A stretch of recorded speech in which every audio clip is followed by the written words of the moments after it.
Bismillahirrahmanirrahim. Assalamualaikum warahmatullahi ta'ala wabarakatuh.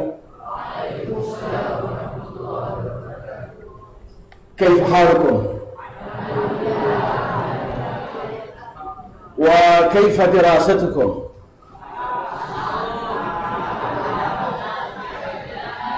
طيب، وهل أكلتم؟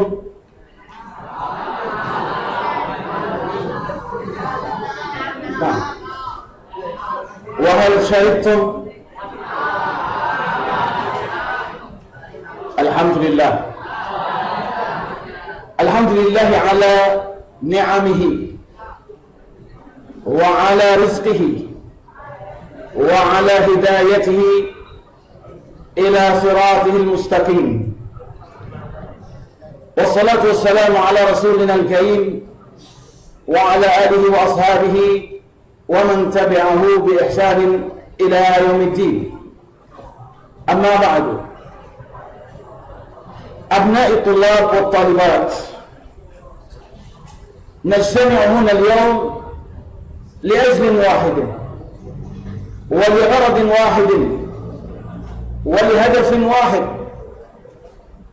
وهو تعلم اللغة العربية في أرضنا ماليزيا على أيدي الأساتذة غير العرب. فجئنا هنا ونحن نجلس على هذه الحالة، وما هذه الصورة إلا هي تعبير عن رغبتنا وإرادتنا في تعليم وتعلم هذه اللغة الشريفة. فنرجو منكم جميعا أيها الإخوة والأخوات التنبه إلى ماذا سنقول عنه وسنتحدث عنه إن شاء الله. Paham ke? Saya pun dah tahu. Memang dah agak tak faham pun, tapi itu gimmick saja. Baik saudara-saudari yang ada, saya agak bersemangat bila sampai tadi untuk program ini. Bila diberitahu oleh Ustaz Abdul Halim bahawa sekolah ini asalnya sekolah biasa, kemudian akan bertukar kepada SMKA, maka saya pun kata, kenapa begitu? Beliau beritahu kebanyakan sekolah dalam Kuala Lumpur ni semua sekali akan bertukar kepada sekolah SMKA, kebanyakannya. Maknanya akan ada kelas aliran agama. Saya pun terus membuat kesimpulan bahawa dia beritahu dulu sekolah ni Cina pun ada. Maka cuba anak-anak semua renung. Ini anak sulung saya, dah macam saya, dulu kecil macam kita semua. Baik, bukan nak suruh glamour, tapi yalah, iklan sikit-sikit. Tapi saya nak bagi tahu perubahan ini menggambarkan apa? Ingat ya, menggambarkan bahawa masyarakat bandar, anak-anak bandar atau ibu bapa di bandar ini sudah berubah. Apabila kita sudah ada segala-galanya, kita sudah ada keuangan, kita sudah ada kekayaan, kita sudah ada peralatan hidup yang lengkap, maka satu perkara lagi yang kita perlu ialah agama. Di pusat kita, pusat bahasa Arab Mikro ini Lampuri, kita ada kelas mingguan. Saya nak maklum siapa yang pergi belajar hari Minggu, Jumaat dan Sabtu. Bapak-bapak kita atau datuk nenek kita yang sekarang sudah pencen. Bila dah pencen, mereka merasakan satu kekosongan dalam hidup. Mereka kata, Ustaz, kami dulu bangga sangat kalau kami boleh masuk sekolah asrama penuh, dan kami boleh pergi MRSM ataupun sekolah-sekolah yang berorientasi sains, dengan harapan kami akan menjadi orang yang hebat. Memang betul, bila kami keluar dari sekolah seperti itu, kami menjadi orang yang hebat dalam kerajaan. Kami menjadi pegawai yang besar. Tetapi di penghujung usia, terutama sesudah kami pencen, kehebatan yang kami dapat selama ini kami tinggalkan, terpaksa diberi kepada orang lain. Dan kawan-kawan yang baik-baik dahulu bila pencen semuanya tak ada. Maka sekarang kami terasa kekosongan. Terutama jiwa kami tidak dapat memahami Al-Quran Al-Karim. Maka datanglah mereka belajar dengan kita sebanyak 6 jam seminggu pada hari Jumaat atau hari Sabtu.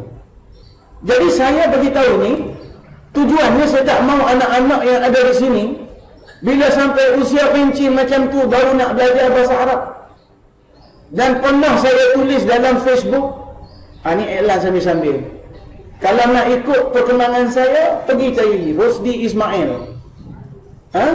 Dalam Facebook biasanya saya akan tulis post-post yang bersifat semasa tentang bahasa Arab. Dan pernah saya tulis dalam satu post saya kata, sesiapa yang tidak belajar bahasa Arab sebelum dia bekerja, sesiapa yang tidak mahu menguasai bahasa Arab sebelum dia bekerja, bila dia masuk alam kerjaya, pada masa itu dia sudah tertinggal untuk memahami Al-Quran Al-Karim. Dan dia akan membayar suatu kos yang tinggi untuk anaknya mempelajari apa yang dia sendiri tak boleh ajar. Contoh saya sekarang ini musim cuti sekolah 16 hari bulan ini, kita ada program intensif bahasa Arab selama sebulan untuk pelajar tingkatan 1 sampai tingkatan 4. Kita ambil 40 pelajar sahaja dan kita bahagi kepada 3 slot, level 0, level 1 dan level 2. 0 untuk darjah 5 atau tingkatan 1, 1 untuk tingkatan 2 dan 3, level 3 untuk tingkatan 4 ke atas. Saya minta 40 pelajar sahaja. Sehingga hari ini kita sudah dapat 27 pelajar lebih kurang. Dan yang tak pergi confirm tu ramai lagi. Maknanya penuh. Bila dia tanya pasal yuran, dia kata, saya bagi tahu. Dia tanya berapa yuran Ustaz? Saya kata tak mahal. Yuran saya 1,550 untuk sebulan. Dia kata mahalnya. Saya kata tak mahal. Kalau selepas belajar, nilainya akan turun. Tetapi sebelum belajar, ibu bapa pun terasa yuran itu mahal. Tapi memang, satu contoh terbaru, saya baru tengok call dalam 2 hari. Pelajar saya dari Perak yang ikut program ini bukan Wak Kelantan saja, seluruh datang. Dari Perak, dia belajar sekolah Perak, dia nak masuk Darul Quran. Mak dia telefon saya dalam tahun lepas pada bulan 4, bulan 5, dia ikut program intensif selama 2 bulan. Bila dia pergi temuduga intensif, dia temuduga untuk nak masuk Darul Quran, dia dapat, mak dia beritahu, dia kata kawan dia yang satu kelas bagi temuduga tak dapat, dia seorang dapat. Dia kata sebabnya, bukan saya tanya, sebabnya kerana dia pernah ikut kursus bahasa Arab. Jangan salah faham, ustaz tu macam nak iklan kursus dia. Bukan. Saya nak bagi tahu kerana dia ada kekuatan bahasa Arab, maka dia dapat masuk Darul Quran. Yang lain tak dapat. Lalu mak dia kata, ustaz, yang lepas SPM ada buat tak? Saya kata kita buat. Pada 1 hari bulan Januari, 2 hari bulan kita daftar. Dalam 3 atau 4 hari bulan kita mula belajar. Untuk 8 bulan. 8 bulan selepas pelajar tamat SPM, kita buat program. Kita jamin. Dan kita telah buat. Memang pelajar akan berjaya. Nanti hari ini saya akan tunjuk kepada anak-anak sekalian macam mana nak belajar bahasa Arab dalam masa singkat, tetapi menyamai mereka yang keluar dari universiti. Kerana pelajar kita yang belajar kelas khas, sesudah 8 bulan dia belajar 8 jam sehari bahasa Arab, Tiap-tiap minggu dia kena periksa 4 kertas.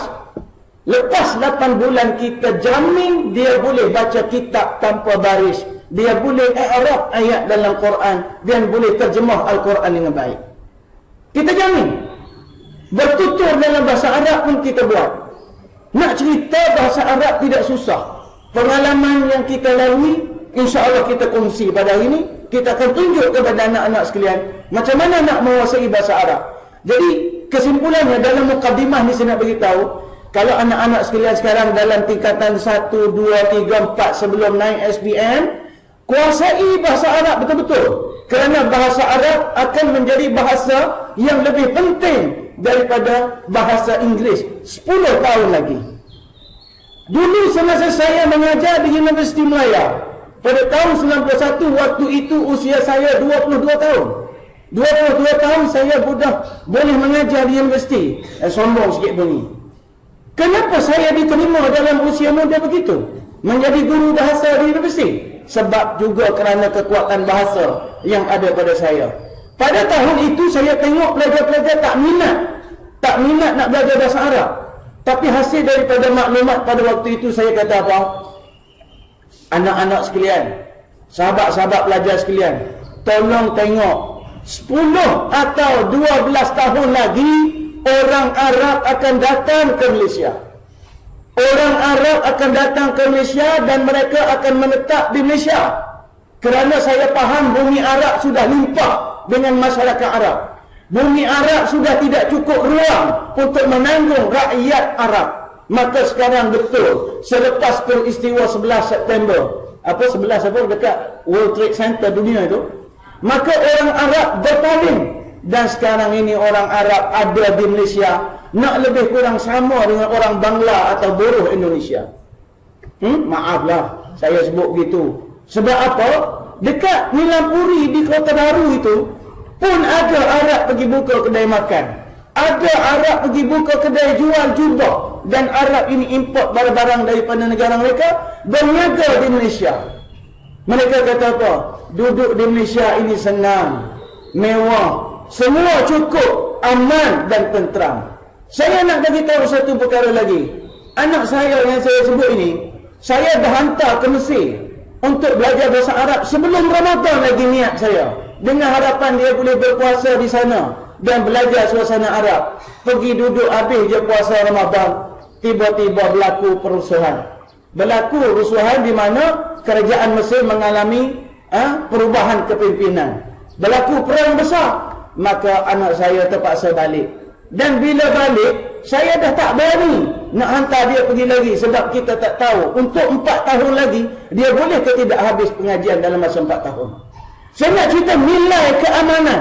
Nilai keamanan yang ada pada Malaysia ini jangan dipersiakan. Belajar sebelum kita kehilangan semua ini. Belajar sana. Kuasai bahasa Arab sebelum masuk universiti. Tolong dengar cakap saya. Kuasai bahasa Arab sebelum masuk universiti. Kerana kalau tidak, bila dah masuk universiti, kalau kita mengaji aliran agama, kita akan membayar kos yang tinggi kerana kita tak dapat menguasai bahasa Arab. Di mana kos yang tinggi? Pertama, kos masa. Kos masa apa dia? Tolong dengar. Kos masa ialah apabila kita terpaksa menghabiskan jam yang banyak untuk baca benda yang pendek. Tak apa, saya biar dia nak tidur ni akhir tahun sekolah. Bagi dia.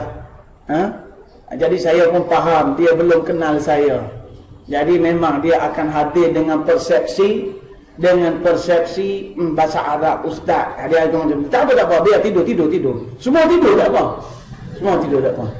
Biasa saya ceramah kepada meja lantai dan kipas tak apa. Tidur tak apa. Jadi saya tak rasa hati. Ustazah tak rasa bimbang lah. Saya tak rasa hati apa. Saya faham dah budak-budak ni letih dah. Program ni program akhir tahun. 2 hari lagi nak tutup sekolah. Dia ada kat sini tapi sekolah dah tutup dah kepala dia. Sekolah tutup dah. Kita buat program hari ni dalam keadaan sekolah sudah ditutup. Jadi tak apa. Tidur. Gitu. Tak apa, saya faham. Pengalamanku mengajarkan apa ni, daku semua ini. Jangan bimbang. Tapi tolong dengar cakap saya. 5 tahun lagi, kalau saya hidup, awak ambil nombor telefon saya, masuk universiti, awak call saya balik. Awak call saya balik, awak cakap, Ustaz, apa yang Ustaz cakap dulu tak betul. Call saya balik, saya tunggu 5 tahun lagi. Saya minta Allah panjangkan usia saya. Apa 5 tahun lagi? Siapa-siapa yang tak kuasai bahasa Arab yang banyak, dia akan habis duit banyak belajar kat universiti. Pertama, dia akan habis duit banyak untuk nak photostat itu, photostat ini sebab dia tak yakin dia boleh baca. Orang yang ada bahasa Arab yang banyak, dia tak payah nak baca. Dia tak payah photostat. Dia ambil je buku, dia baca. Kalau photostat tak guna dah zaman ni, dia pakai tab. Ingat dah pakai tab? Dekat maktabah tu biasa-biasa pelajar dia pergi, dia snap gambar. Jadi kalau orang yang tak kuat bahasa Arab, dia akan snap banyak gambar. Kerja dia habis bahasa banyak. Percaya. Satu. Yang kedua, dia akan rugi CGPA dia dalam keputusan universiti akan rendah.